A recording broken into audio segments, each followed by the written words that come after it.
The human experience of sleep, particularly its oniric component, represents a phenomenon of complex nature that transcends mere physiological inactivity.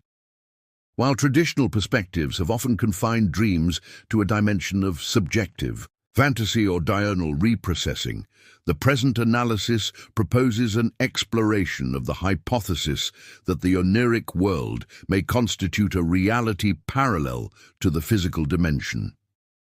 This hypothetical reality would be characterized by its own architectures, laws, and interactive modalities. This study aims to delineate the potential correlations between this oniric dimension and contemporary scientific paradigms, from fundamental physics to neurosciences, alongside interpretations derived from spiritual traditions and sacred texts, including specific biblical and Quranic exegeses.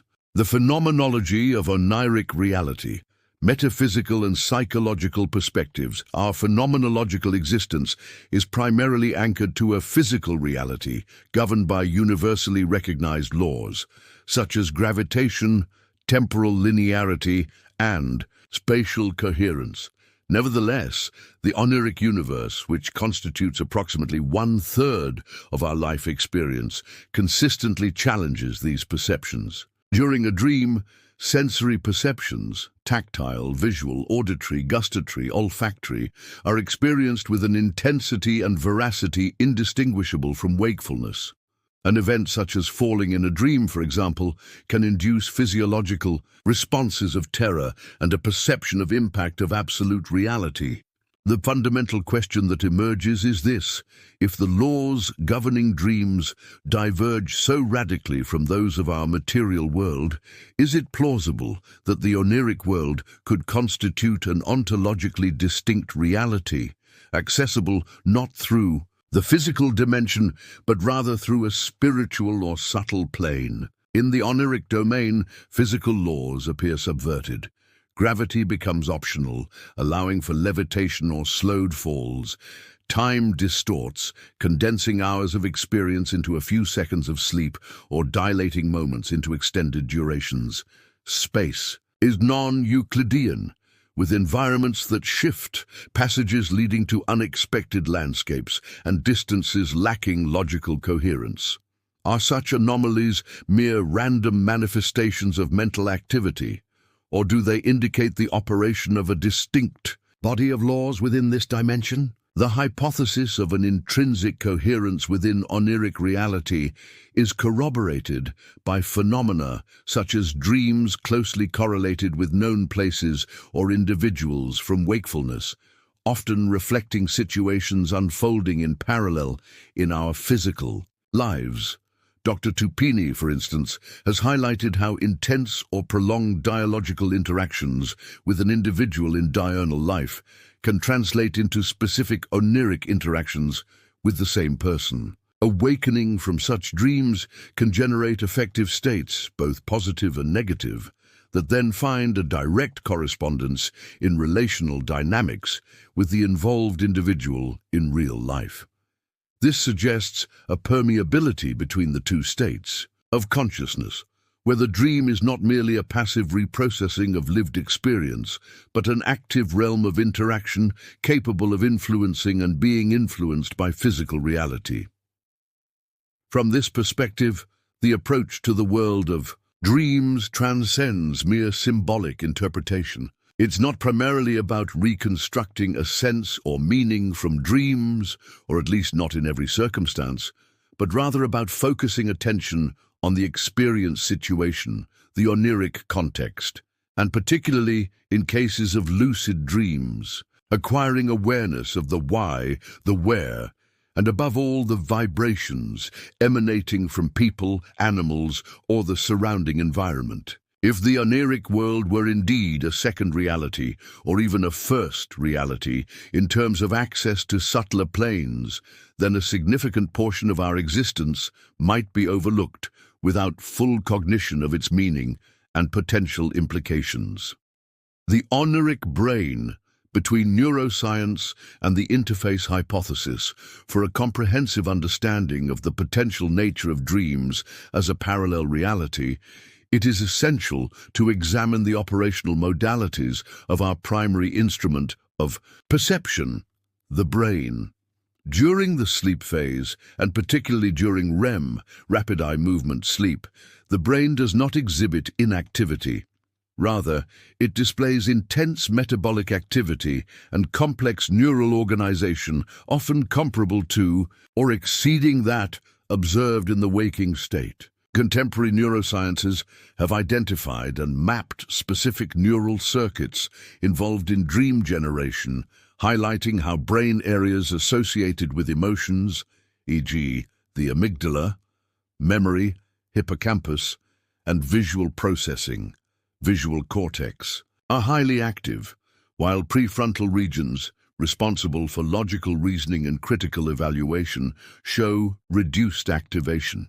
This heterogeneity in brain activity helps explain the frequently bizarre and illogical nature of oniric experiences. However, the mere production of such experiences by the brain does not preclude the hypothesis that it may also function as a kind of antenna or interface for accessing information or realities existing on a non-ordinary plane. The complex neuronal network and its activity frequencies, brainwaves, could potentially tune into dimensions that our diurnal consciousness, being constrained by sensory perceptions and logical processes, is not usually able to decode. In this context, lucid dreams, in which the individual gains awareness of being in a dream state and can exert influence over the oniric environment, constitute a particularly fertile field of inquiry. The activation of prefrontal areas during lucid dreaming suggests an extension of critical consciousness to this state, allowing for more conscious navigation within oniric reality.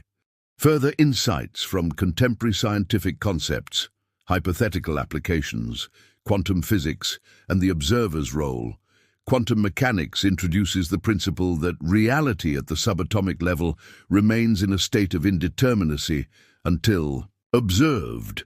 Some philosophers and scientists have speculated on the possibility that consciousness itself may play an active role in the act of collapsing waves of possibility into a defined reality. If dreaming constitutes an experience of consciousness in an altered state, it could be hypothesized that in this condition, consciousness is more directly involved in the construction or perception of oniric reality, imbuing it with tangibility and malleability in a process not dissimilar to the observer's role in quantum physics. Neuroscience and altered states of consciousness. Contemporary neurosciences conduct in-depth studies on brain activity during REM sleep, the phase in which the most vivid dreams manifest, and in altered states of consciousness induced by meditative practices or substances. The discovery of the mechanisms through which the brain generates these complex experiences, e.g., brainwave coherence, might suggest that the brain acts as a receiver or generator of such oniric realities. However, this does not a priori exclude the existence of an external signal, a parallel reality that would then be decoded.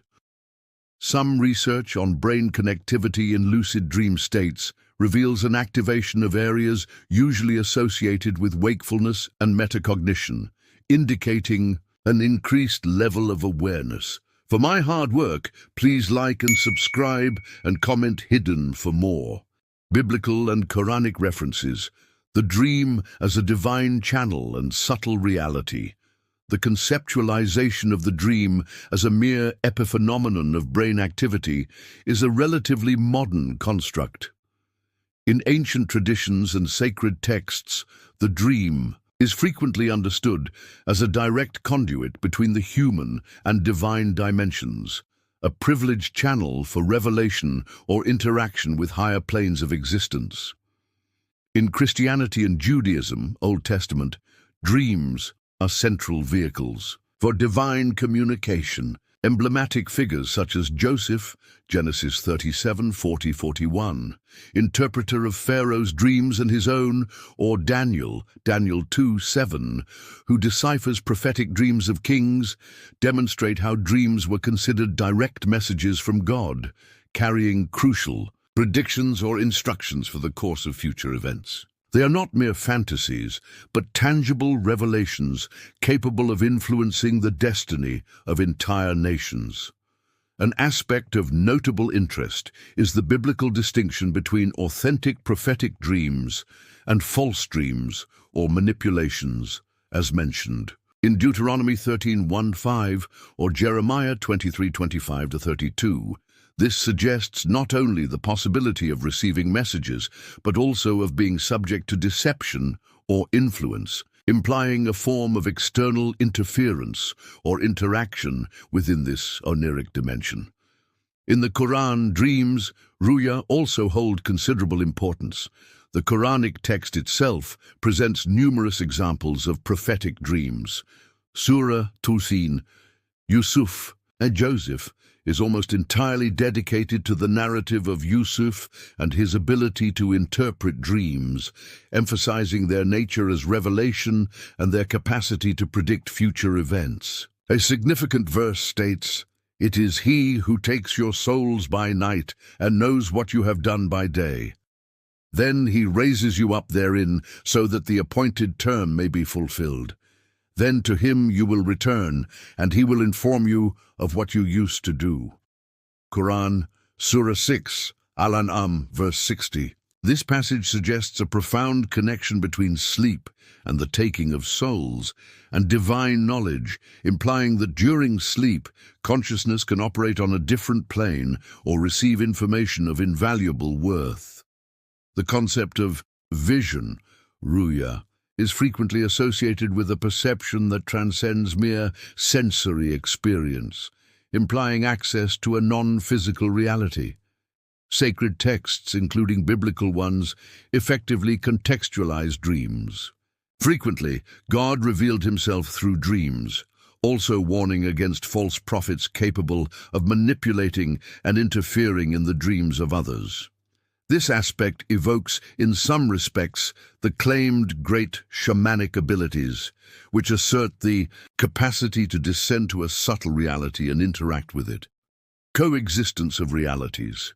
Energetic and frequency analogies for a better conceptualization of the coexistence of these two realities. An analogy of a chemical-physical nature can be employed. Let us imagine our daily reality of a material nature as water, a dense and visible phase in which our consciousness operates in an observational mode.